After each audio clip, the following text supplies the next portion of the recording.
और चलिए अब शुरुआत करते हैं पश्चिम बंगाल के साथ। पश्चिम बंगाल विधानसभा चुनाव की रणभेरी बज चुकी है। कोलकाता से दिल्ली तक सियासी पारा हाई है। बीजेपी और टीएमसी एक दूसरे पर वार पलटवार कर रहे हैं।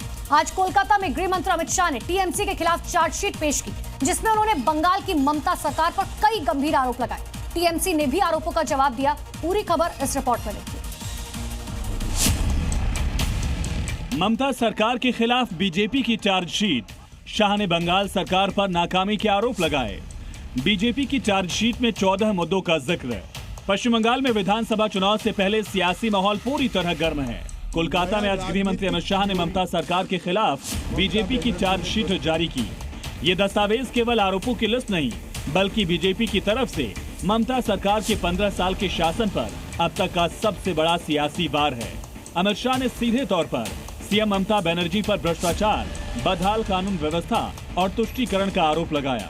विगत 15 सालों में भय, भ्रष्टाचार और भेदभाव की राजनीति चल रही है।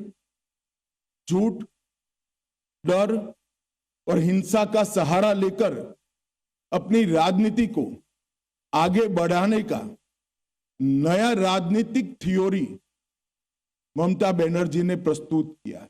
बीजेपी इस चार्जशीट को चुनाव में हथियार के तौर पर इस्तेमाल करने जा रही है, जिससे बंगाल की राजनीति और ज्यादा दिलचस्प हो गई।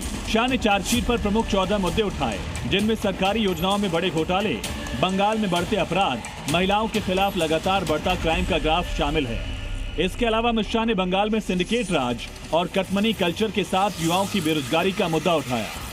भारतीय जनता पार्टी 2011 से ही इसके खिलाफ एक संघर्ष कर रहे हैं और मुझे लगता है कि इस बार बंगाल की जनता पूर्ण बहुमत के साथ भारतीय जनता पार्टी की सरकार बनाने जा रही। उधर ममता बनर्जी भी बीजेपी पर जमकर बरस रही हैं। रानीगंज में जनसभा के दौरान ममता ने कहा कि बीजेपी ने मेरे सारे अधिकार छीन लिए, लेकिन उन्हें ये नहीं पता कि जीत हमारी ही होगी। धर्म माने की, धर्म माने मानविकता। क्या हो रहा है? लक्ष्मण का एक रेखा होता है जिसको लक्ष्मण का गंडी बोलता है। सीता देवी को कहा गया था आप लक्ष्मण गंडी पार मत करो। BJP is crossing all the limits. एक तरफ बीजेपी का मानना है कि भ्रष्टाचार और कटमनी कल्चर का मुद्दा टीएमसी को नुकसान पहुंचा सकता है, वहीं टीएमसी भी बीजेपी पर आरोप लगा रही है हिंसा भड़काने का। ऐसे में बंगाल की जनता इस बार किसे चुनेगी, ये तो आने वाली 4 मई की तारीख को पता चलेगा। लेकिन उससे पहले दोनों ही पार्टियों के बीच जुबानी जंग जारी है। ब्यूरो रिपोर्ट, जी मीडिया।